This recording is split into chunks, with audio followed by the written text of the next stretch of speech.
So that's all the qualities, right? Um, the last ones we went over was brotherly affection and love. Those are the last ones. I think it would be very beneficial to go a little bit more in depth to what love is according to the Bible. And stick with me, bear with me to be quick. But the original language of that word love or charity, depending on what version you're reading, is agape, which means to have a genuine concern for another person.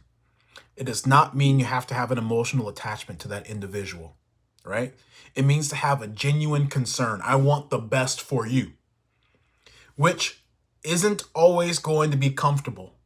I'm going to give you a couple of examples that comes to mind. Hopefully I don't stay here too long. It means that sometimes I'm going to have to engage in necessary conflict with others.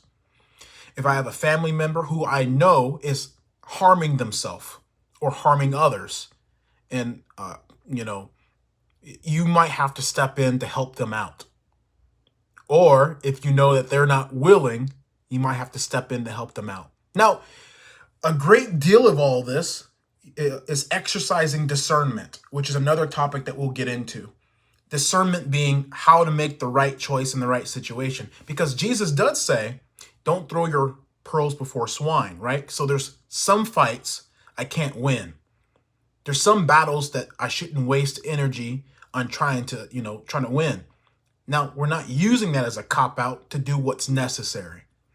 But we are acknowledging that some fights, Jesus even said, it's not worth going after. Let me know if you want me to talk more about this. Love being a motivator and how to exercise that. Okay, for the last portion of this video, we're going to delve into verses 9, 10, and 11, right?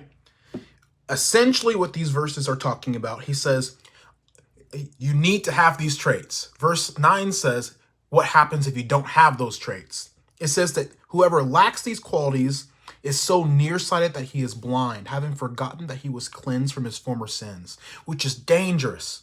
Think about any one of those traits and throwing them away. It's dangerous. What's even more hopeful, though, and I hope you walk away with, is what he says next.